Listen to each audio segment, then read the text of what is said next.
La mecánica cuántica es una teoría que se desarrolló en las primeras décadas del siglo XX. Vamos a ver en este video una introducción a la mecánica cuántica y los pilares fundamentales sobre los cuales se construyó esta teoría. Hacia 1900, el estado de la física era de una ciencia que parecía haberlo explicado todo. Newton ya había sentado las bases de la mecánica y la gravitación. Adams y Le Verrier predijeron la existencia de Neptuno, aún sin verlo, a partir del estudio de las órbitas de los demás planetas. Maxwell había sintetizado las leyes del electromagnetismo, de modo que la física parecía haberlo explicado todo. Sin embargo, apareció un pequeño problema: tratar de explicar la radiación de un cuerpo negro. El cuerpo negro es un cuerpo que absorbe teóricamente toda la radiación o energía que recibe y, cuando su temperatura está estabilizada en un determinado valor, comienza a emitir radiación. A esto se le llama radiación de cuerpo negro, y resulta que la forma en que se distribuye el espectro de la radiación emitida no se podía explicar con las leyes de la física clásica.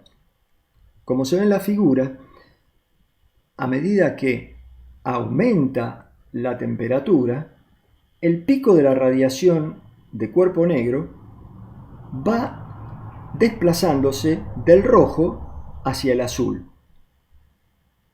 Para explicar el fenómeno de radiación de cuerpo negro, Planck propuso la existencia de cuantos de energía. Un cuanto es la cantidad mínima de energía que un cuerpo negro emite o absorbe para una determinada frecuencia. Así, la cantidad total de energía que emite un cuerpo negro es un número entero de cuantos para cada frecuencia. La energía de un cuanto se definió como h por f, donde h es lo que posteriormente se llamará constante de Planck y vale 6,6 por 10 a la menos 34 joule por segundo.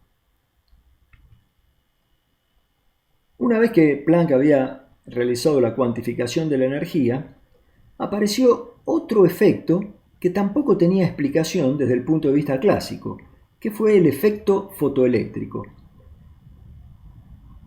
Si un metal es iluminado por luz, en determinadas circunstancias se pueden extraer electrones de este metal.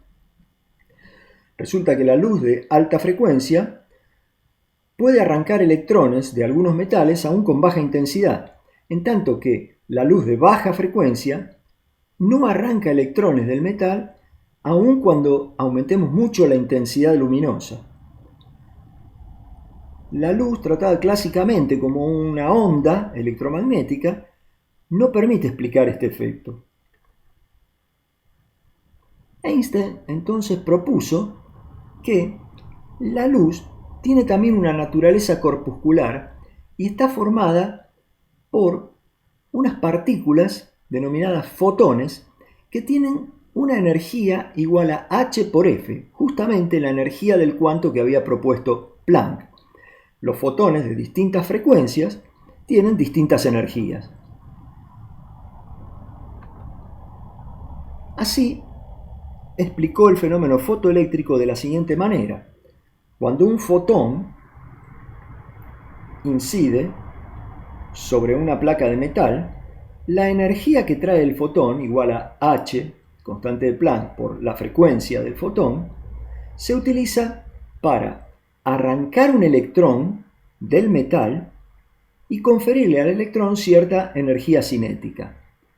Así, la energía del fotón E es igual al trabajo o energía involucrada en arrancar el electrón, a esto se lo denomina función trabajo del metal, más la energía cinética del electrón extraído. Si la energía del fotón incidente E es mayor que la función trabajo del metal A, entonces este fotón puede arrancar un electrón del metal y conferir cierta energía cinética, que será la diferencia entre la energía del fotón y la función trabajo del metal. Si en cambio la energía del fotón incidente es menor que A, por ejemplo para un fotón de baja frecuencia, esa energía no le alcanza para vencer la función trabajo del metal y por lo tanto no extraerá un electrón. La explicación del efecto fotoeléctrico le valió a Einstein el Premio Nobel de Física de 1921. El físico norteamericano Robert Millikan determinó experimentalmente el valor de la constante H de Planck, utilizando el arreglo experimental que se muestra en esta figura. De esta manera, Millikan pudo determinar que la constante de Planck H coincidía muy bien con la que había determinado Planck al ajustar sus cálculos en base a las mediciones empíricas que existían en ese momento. Resulta ahora que la luz, que hasta este momento era una onda electromagnética que se propagaba por el espacio a partir de la vibración del campo electromagnético, en determinadas circunstancias se comporta como una partícula. Pero ¿cómo podemos distinguir cuando un fenómeno corresponde a un proceso ondulatorio o a un proceso de partículas? Es decir, ¿cómo podemos diferenciar una onda de una partícula?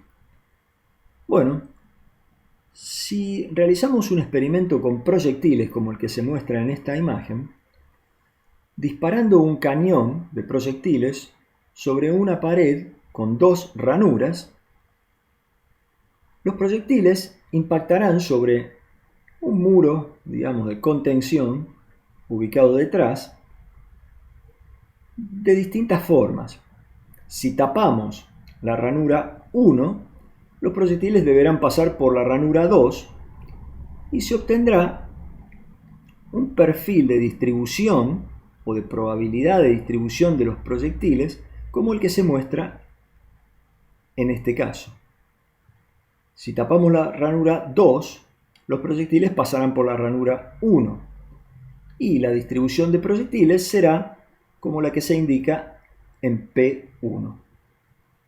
Si destapamos las dos ranuras, los proyectiles empiezan a pasar por las dos ranuras y la distribución o probabilidad de obtener un proyectil en distintos puntos de la pared es la suma de P1 más P2 y obtenemos este tipo de distribución.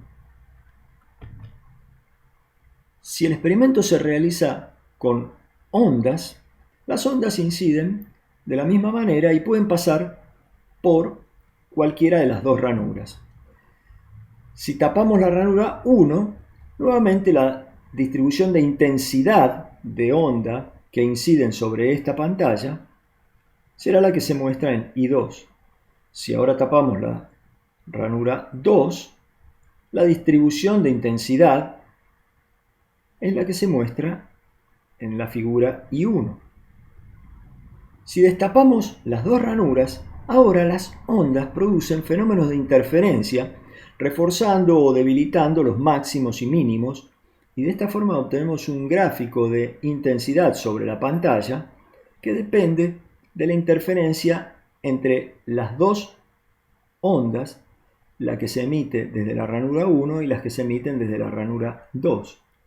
Así observamos sobre la pantalla puntos claros, estos máximos, y puntos oscuros. A este patrón de interferencia se lo identifica con un experimento relacionado con ondas.